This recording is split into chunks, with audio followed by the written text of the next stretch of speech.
it's like more exclusive. It's just more laid back. It's not such a rowdy scene, right? I mean, Yeah. sometimes it does get on the boat, but it's not like a club environment where everything's just so loud and people are screaming. It's a good way to network too, right? And that's eventually what I want to lead to with more gentlemen, that another place for them to kind of like network.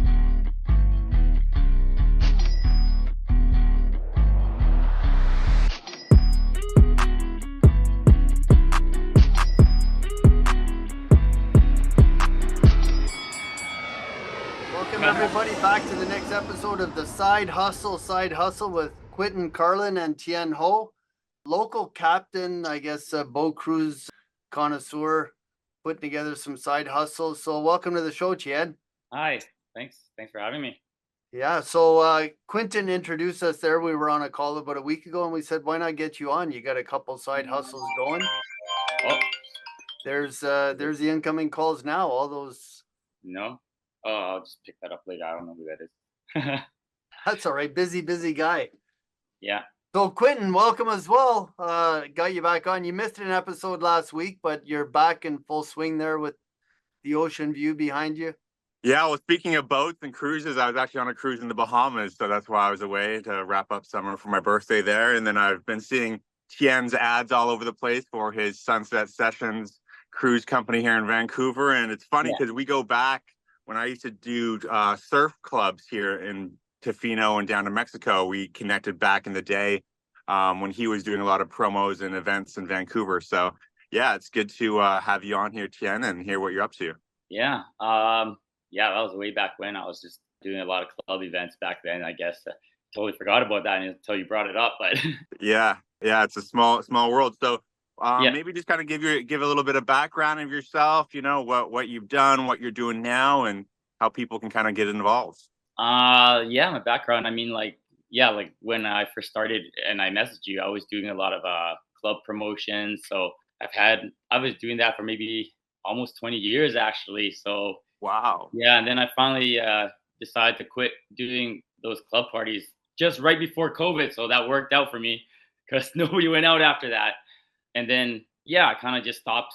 I was getting tired. I didn't want to do any more parties. I was getting older. So then I'm a mortgage broker as well. So I was kind of doing that. But then afterwards, I still wanted to go out. I just didn't want to go to the clubs. And that's how like Sunset Session started, because I started renting yachts and just having fun with my friends. And I realized, hey, how come nobody's doing yacht parties? Like this is like such a better experience than the clubs, Right. Yeah. That's awesome. That's where we crossed paths in the past as well, because when Quentin brought up my name, you're like, yeah, Mr. Taxes. We worked with the brokerage there that you're with in the past. I actually have a call with him right after this podcast recording. I have a call with Camilo, just coincidentally. Nice. Yeah. So that's your grand. So what started first? Was it the club scene doing, setting up these parties at the clubs and working with the club owners, or was it the mortgage brokering, or did you have any other side hustles prior to that? Yeah, it was definitely the club stuff first, because when I was young, obviously just wanted to party, right? And it's like a good way of like meeting people and networking, getting myself out there. So I just used that, and then obviously I got into mortgage broking because I kind of wanted to have something else to fall back on, because I'm not hoping to party for the rest of my life or just be in that scene. And then when that quit, I kind of just focused on mortgage for a while, and then I kind of, being in the event scene, I kind of just noticed the trends and stuff. So that's how Sunset happened as well, because I just started realizing, okay, people are like migrating to different things. After clubs, I was like starting to host events at restaurants and kind of like more loungy for like an older crowd. And then, yeah. And Did you? Yeah, go ahead. I'm kind of curious. Was that a big catalyst to build your mortgage brokerage business with the networking and kind of, I guess, connections you had? Like, did a lot of those kind of partiers become clients? No. No. I mean, no, definitely not, because like, yeah, usually, I mean, it's good to have like a good network of people that you can reach out to and just like start to let them know. It's like, hey, just letting you know if you have any friends or family that are looking for mortgages. And obviously a lot of like people become realtors as well, so you do have like a network base of people you can connect with. But like, I realized, yeah, the people that are close to you don't really want you to know about their finances. But it does eventually help to some referrals here and there, right? Right. Gotcha. Yeah, I guess speaking of that, Rob, shameless plug for the event we're doing for mortgage brokers and realtors coming up in a couple of weeks. So if anyone is in that industry, they're welcome to come out as well. Maybe you could get on cross promotion. Maybe pump it out to your list and say, if you're looking for a mortgage, meet up with me at the event. Find out what you do on the side. But that's where we got the term for our podcast, the side hustle, because we work with a lot of network marketers, a lot of people in the real estate industry, mortgage brokers, realtors, the related services.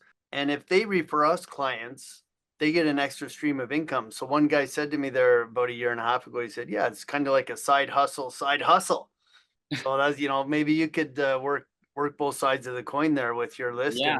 And, maybe, because I know you're still an active broker, not as active as you are in the current business. And what is it? How do people find this current business? I know we're going into off season, but I'm sure there's going to be the odd cruise maybe during the winter season or maybe early spring. But how do people get a hold of you or get signed up for the waiting list? Yeah, pretty much not going to be active at all when it's not summer, because I just realized I'd rather just do it when we have good weather, right? So, and I kind of want to take advantage of that, the fact that if it doesn't happen more often, you should take advantage of it when it does. It's like kind More of like exclusive. more something more rare, right? So it's like, hey, if you don't take it the opportunity when we do have good weather, you're just gonna miss out, and you're just gonna have to wait another year. Nice. So kind of build that desire.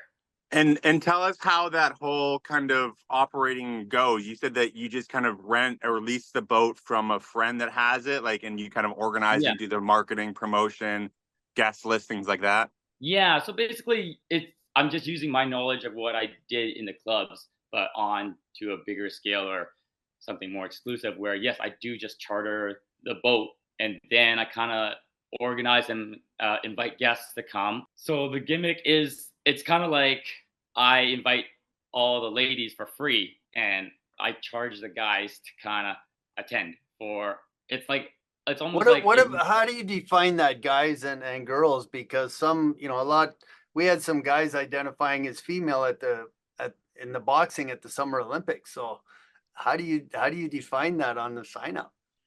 maybe that's something I have to decide, look into later. But I mean, if you're, I'm just putting you on the spot, just having some fun.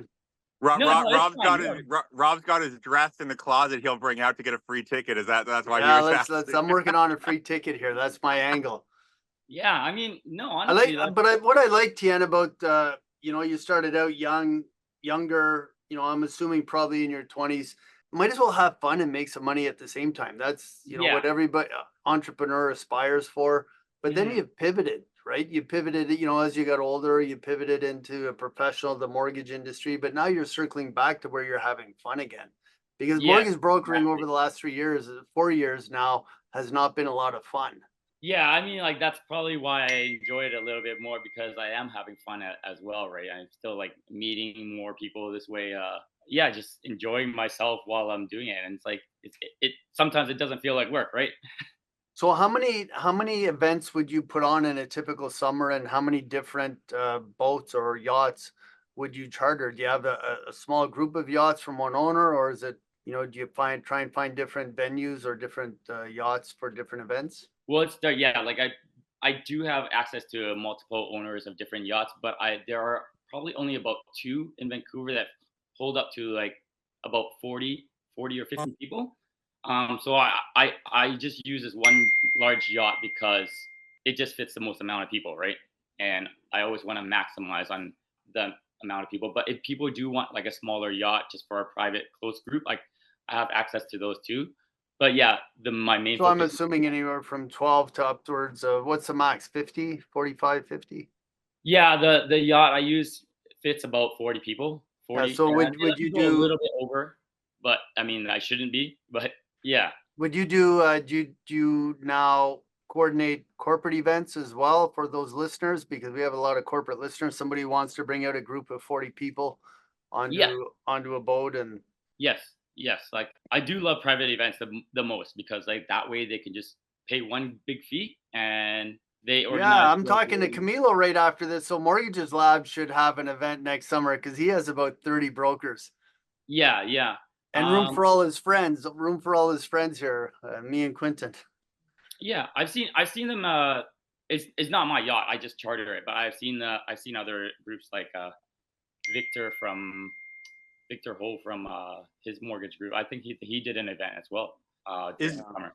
is there other people doing a similar model as you? Like, is there other competition brands doing similar things? I don't believe there is. I think that's why I kind of jumped on the opportunity. Like, I know a lot of people do rent just for privately for their own groups, right? But then Right. you realize if they're renting a 40-person yacht, it's hard for them to actually find people to like to help pay for the whole yacht, right? So I kind of just organize small groups to join together and help Cool. pay for the yacht, and then I invite the ladies and other guests that they want to, whoever they want to kind of have a party, but on a club. But it's like when the guys pay, it's kind of like I realized I was taking that aspect of table service at a club where guys would pay and just have girls at their table. But now it's like a boat, it's just like a giant table, right? And where do you, I guess, are these girls just girls of your network or people you just kind of work with, modeling agencies and things like that? Because that was actually my background. I can tell. Yeah. Yeah. But no, it's just basically like girls I've met like just like through the the nightlife event through the Got years. it. And just, like a network of like people already know I'm familiar with. And I kind of just like use my knowledge of gathering people through my event planning in the past to attract new people, right? Right. Yeah. Yeah, because when we first connected, just kind of give the listeners a background, I was doing a surf club here in Vancouver, doing trips to Tofino because I used to teach surfing in Tofino, and then was doing trips to Mexico. And then from there, I started working at a talent agency where we were booking out actors and models. And then Yeah. we had a contract with Imperial Tobacco. So I would go out Granville Street in Yaletown with like the Demorian Players girls, like maybe like 10 Thursday, Friday, Saturday nights, Hmm. and just go from bar to bar with like the promotional model girls and stuff. Yeah. And we were talking about it on our first call, how Oh, after a right. while that became like kind of like boring. I'm like, oh, I got to go out to these clubs again with these girls. My friends like, what are you talking about? That's like a dream thing. But then it got boring, just like how we started this call. You're like, oh, I'm so glad summer's over. You know, going out on all these Yeah. boats and stuff. It becomes a job at some point, right? You're like, it's something that you have to do, which is kind of something a lot of people can't wrap their minds around. But yeah, like you said, as long as you're having fun, making money with it, enjoy it while it's still going. Yeah. Oh, for a second, I don't know why. I guess when you said your background of modeling, I thought you were talking about you being a model. Oh no, I wish. No, I was the boring agent booking out all Yeah, the good looking guys and girls yeah, on the back yeah. end there. But yeah, that's awesome, man. And so what's kind of the big plan for this? Is this kind of looking to scale it up, or just kind of like a fun summer side hustle and keep it rolling? Yeah, I eventually want to scale it a little bit bigger. I just need because I do want to, I want to reach out to more like business or like high net worth guys that are willing Yeah, to pay for these more exclusive events, right? Because I know there are guys yeah, willing to participate in these kind of events, right? Where it's like more exclusive, it's just more laid back. It's not such a rowdy scene, right? I mean, yeah. sometimes it does get on the boat, but it's not like a club environment where everything's just so loud and people are screaming.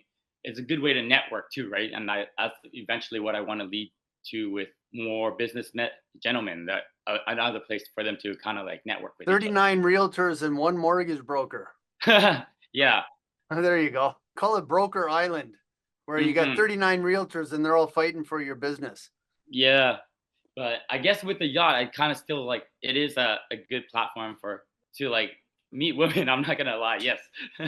So like I think that was kind of my gimmick. It was like another place for men to like meet women without like being at a club where it's like then I'm kind of like selecting more. I am being more selective with the women that are attending if they are gonna be free. Right. Yeah. Yeah, So that's awesome. And how do people get involved? Like if ladies want to come out on these cruises, do you have a website? Do you have a handle? Do you have an Instagram handle? What's the Yeah. best way for people to get a hold of you? Yeah, I do have an Instagram handle, Sunset Sessions Van. And I do have a website as well, sunsetsessions.ca. They can go on there. My information for my email and such is you can always reach me through email or my phone number. which I posted on the both of them. So for those listening to the podcast, that'll be in the comment section. So we'll have Tien's contact info so you can reach out. You know, if you're Yeah. looking to charter, if you have a small corporate group, you know, 40 plus and under. But if you're just looking to have fun, it's a place to go as well, I hear. Yeah. Yeah. What's the demographics of most of the guys that are buying it? Because I was looking at your website and you kind of had different packages, basically from what it looked like you said, kind of bottle serves, like how many girls, like the ratio and stuff like that depends on the pricing and stuff. So I thought that was an interesting way to structure it. Yeah.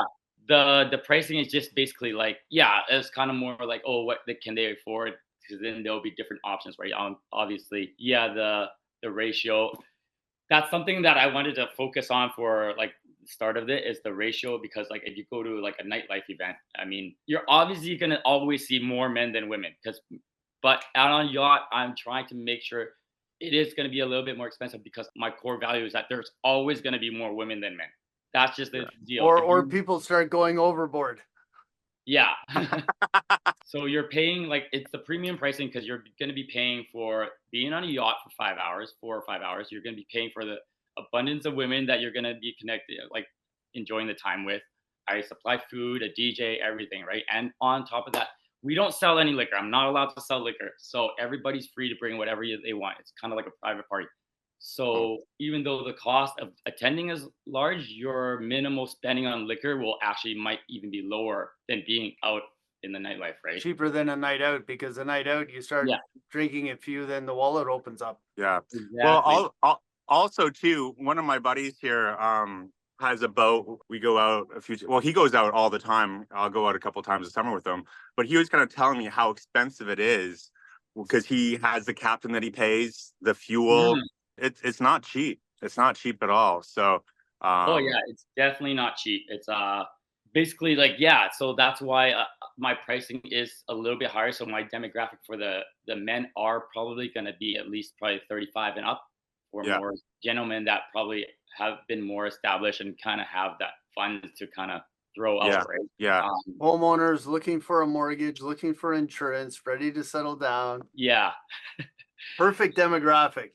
Yeah. And people don't understand the yacht pricing right now, because it's so new. Like, people don't really rent boats, but they don't. Yeah, you're right, Quentin. They don't understand the captain cost, all the gas costs, just owning a yacht, the docking fees, the maintenance of a boat. So that's kind of like a gimmick that I use for men that already have owned boats. They all understand it. They're like, you know what?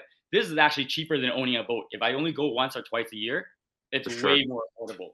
My neighbor has a boat. He's always griping about the costs and the fees, and he goes out maybe 10 times all year, and his boat sits there the rest of the year. Yeah, a lot of the people that have been on my boats have owned boats, and they are like, this is way better than owning a boat. If you spread that cost over the number of hours of use, it becomes astronomical. Yeah. There's a site. One of my buddies is big into travel, and it's kind of like a Turo.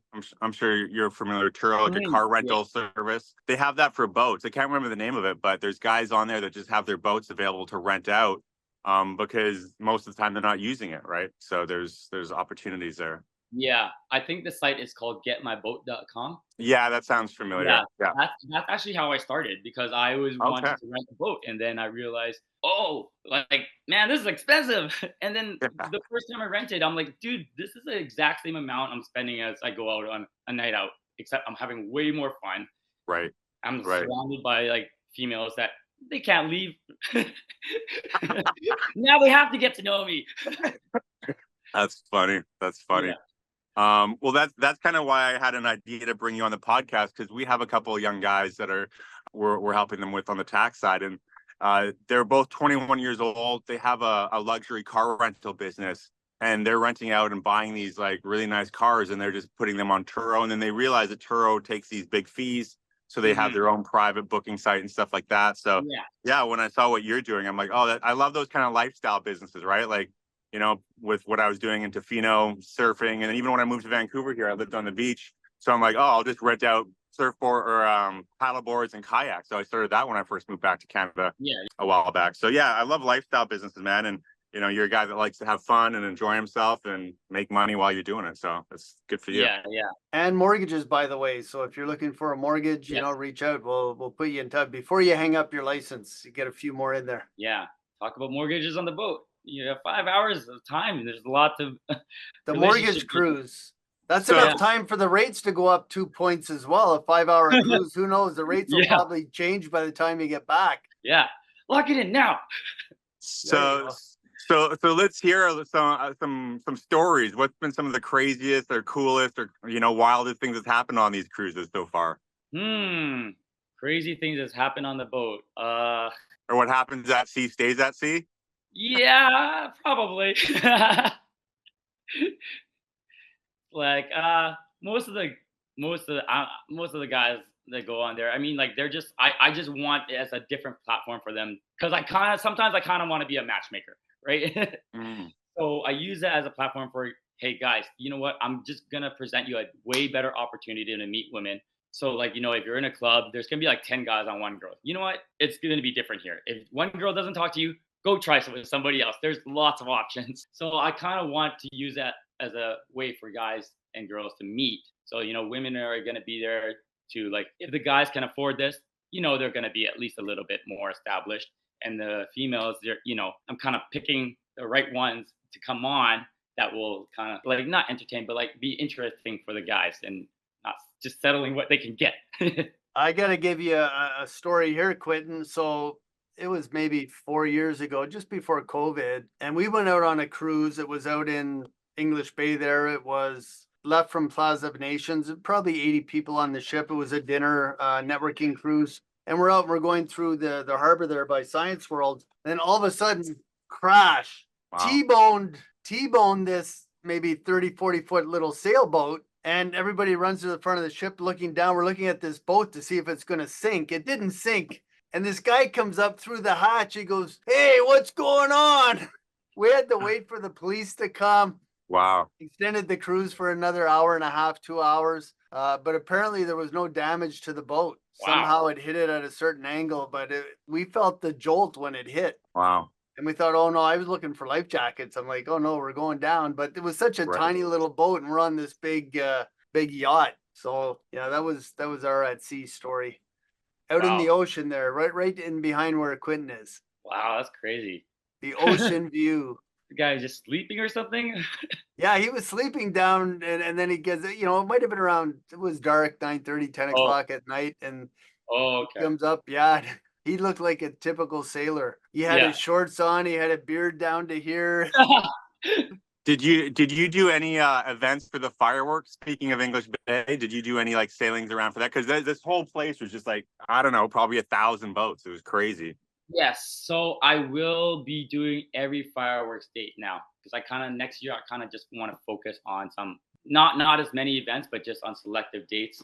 Fireworks will always be one of them that I locked down with him. I just get permanently now, because that's probably going to be my best seller. Nice. Yeah. And the business model, you don't have to go too in depth, but I'm just kind of curious, like, do you split some of the profits with the owner of the boat, or do you just rent it from him and then you get to keep whatever the gate is? Tickets. Yeah, so I rent from him, and I kind of charge guys the fee for just organizing, just supplying all the food, and anything I make on top of whatever of my cost is my profit, right? Nice, man. Good for you, man. That's a great thing for the city. Anytime that there's people starting up different events. It's a true side hustle. Yeah. Which is our podcast. That's why I love having guys like you on, talking about how to shift and pivot, when it's time to pivot. And you've done it a couple times. So what's next after this? You were talking about possibly letting the mortgage side slide away if this can take off. Do you have plans to expand this to other ports, other cities with waterfronts? Well, I'm not sure yet. I mean, I'm not familiar with other cities yet. It might be hard to step in, and I know other cities do something similar, right? So I don't know if I want to hang up the mortgage stuff yet. I think I still have fun doing it here and there. Yeah, don't give it up. You can help a lot of people in today's Wild West economy. Yeah. The industry needs guys like you that can hustle and, you know, work hard for people, because that's what people need nowadays. People can't navigate through these turbulent times in the economy, Mhm. and who knows what's going to happen. You know, the next election is probably not going to happen until 2025, and what's going to happen after that? How long is it going to take? Will mortgage rates keep escalating, or they've dropped quarter point 2 times in a row, but fear is they're going to be going back up, and how long are they going to go up for? Nobody knows. Yeah, you have to, in Vancouver especially, you got to learn to do multiple things here. Awesome. Yeah. Anything to kind of leave on? Anything that you want us to go check out, or last thoughts? Yeah, I mean, most of my content for the events are just on my IG, my Instagram.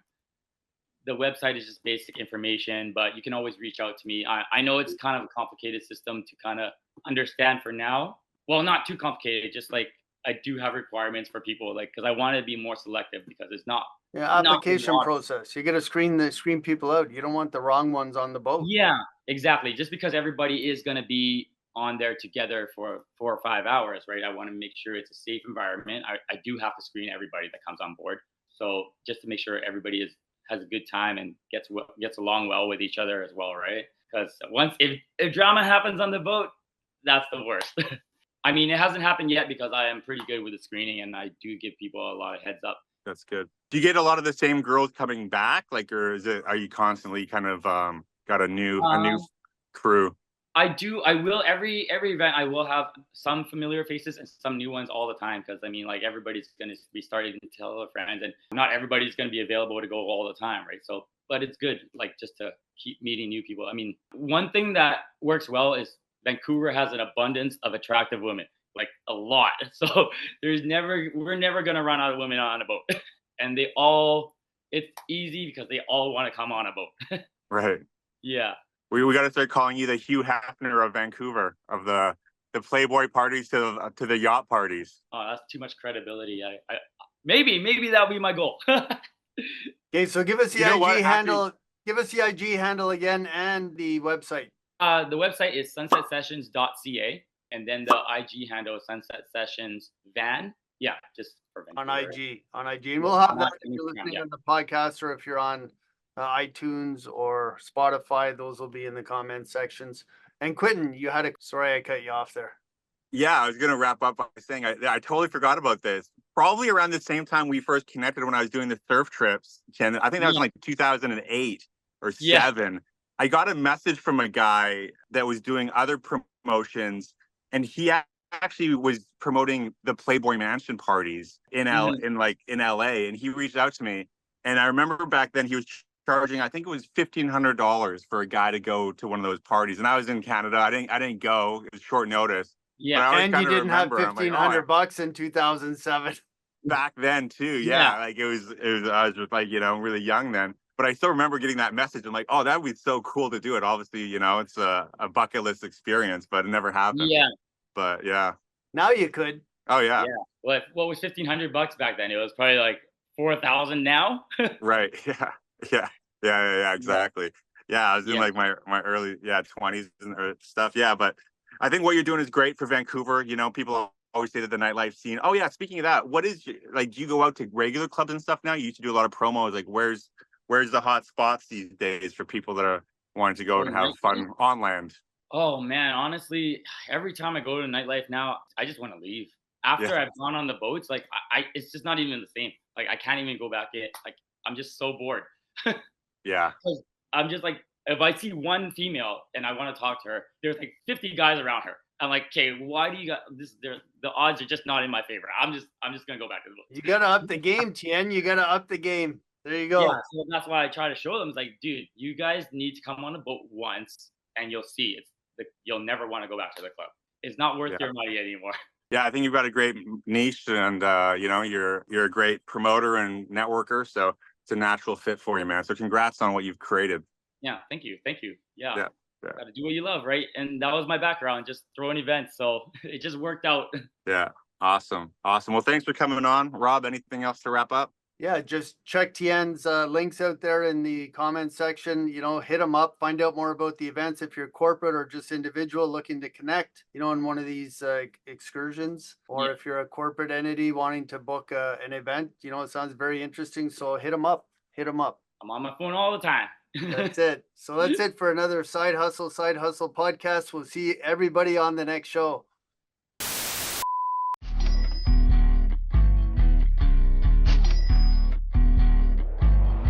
Awesome. They'll cut it off there. That's just their when she's going fast forward through the video, it's an easy way to. So that's awesome, man. When do they kick off in the spring? When do these events kick off? I guess it varies. I mean, last year I started in May, late or early May or something, because the weather last year was amazing, right? We had but this year I started in May and June. Then it didn't pan out as well because we had a lot of rain. So, but once the And sun how often do you run them? Every 2 weeks, every week, every once a month? last year I was doing it every 2 weeks. This year I just ran it. I just told him to reserve me every Sunday, and I went out every Sunday because I just preferred those dates because I realized a lot of the industry girls that were working at bars and clubs, Right. Those are the attractive ones that I wanted on, and they're all free on Sundays. Right. Smart. Yeah, so the more attractive ones I can get to come, the more the guys want to come. Yeah, it's funny you said that because my buddy that has the boat, he only goes out on Sundays as well, and it's always packed with chicks. Yeah, and it's just like Saturdays. I've tried every single day. Saturdays I'll have like 30 girls that just all have different plans. Get me off! I need to go on a date. I have a birthday. I have to go to work after this. I'm like, okay, you know what? I'll just do it on Sundays. But then next year, I think now that I've kind of built that reputation, I'm just going to be selective on who wants to pre-book a date. Hey, here we go. Here's the inlet. Here's Vancouver, Quentin. And over here is Vancouver Island.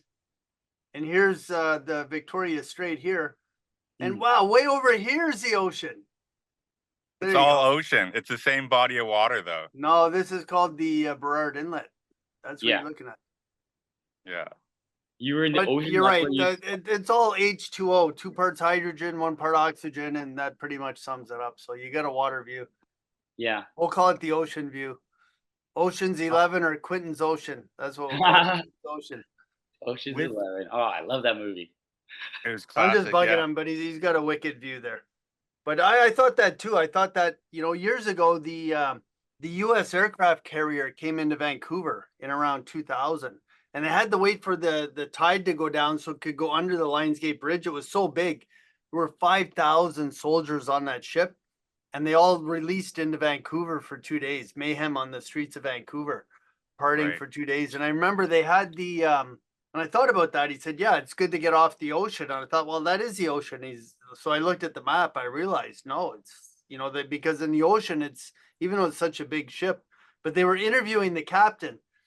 And they said to the captain, you know, these guys come. He said, what, do they all have credit cards? How do they get paid? And the captain goes, well, we pay everybody in cash.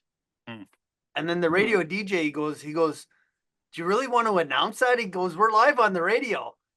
He goes, I don't worry about the vault on a nuclear armed ship with 5,000 soldiers. He said, good luck breaking into the vault. Right. And then the DJ goes, well, what about the combination? What if you forget the combination? He goes, man, I'll never forget that. He goes, or I got worse problems. He goes, it's a combination of my wife's birthday and my anniversary date.